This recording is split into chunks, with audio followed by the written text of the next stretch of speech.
ஒரு குடிகார ஊரை காப்பாத்துறான். ஒரு குடிகார குடிச்சுட்டு 7 மணிக்கு குடிகார தெருல போய்பார். குடிகார தெருல போய்பார். 8 மணில சாப்பிட்டு 9 மணி கவுசாத்தின்னு நோண்டின்னு இருப்பாங்க. ரிமோட் டிவி ரிமோட் நோண்டுறாங்க. அதே குடிகார தெருல போய்பார். அவன் வரத குடிச்சு 10 மணிக்கு தான் வருவான். அவன் பாட்டுன்னு பொறுமையா வருவான் கம்முன்னு. ஒரு நல்ல பொம்பளை குடும்பத்து பொம்பளை என்ன பண்ணும்? ஒரு வீட்டுக்கார குடிச்சிட்டு வரானே, எப்ப குழந்தைங்களா அப்ப குடிச்சிட்டு வரான், சாப்பிட்டு பத்து தூங்குவோம். அவன் வந்த உடனே வாங்க தலைமை தண்ணி ஊத்திக்கோ, சோறு போற சாப்பிடு, வா பால் குடு குடி பத்துக்கலாம்.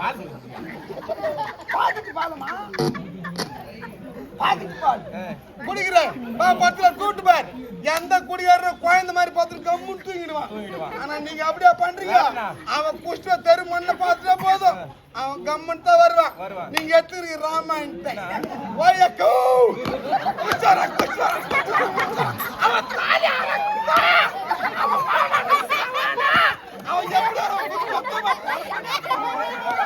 அவனை பஸ் அடிக்க, லாரி அடிக்க, அவனை வாரி குயில் வைக்கும்,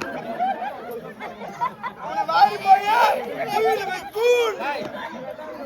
மரவ சும்மா வருவானா அப்படி ஏறி பாத அப்பதான் கோணே வருவான்.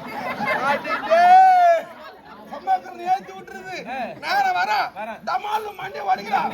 பாய்ந்து கத்திரிவோட ஓயம்மா எங்க மாதிரி ஓடியாகும். தெருவே காலி போட்டுரும். 12 மணிக்கு ஆம்புலன்ஸ் வரும். உன்னை ஆறி போட்டு போகும். பக்கத்து வீட்டுல போன் பண்றோம் மண்ணுக்கு. ஏன்னா உன் தகச்சி மச்சான் மண்டிய வச்சிட்டான். மண்ணு வருவான்.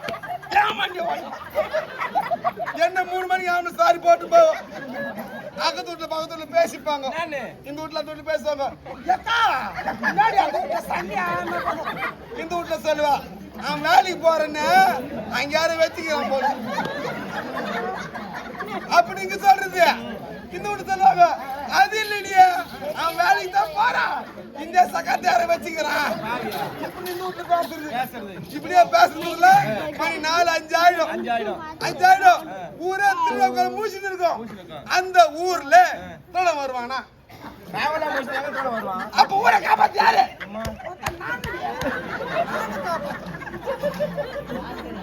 நாங்க தான் காப்பாத்து. எல்லாம் தட்டு கையை பிடிச்சி தட்டு தட்டிக்காதா.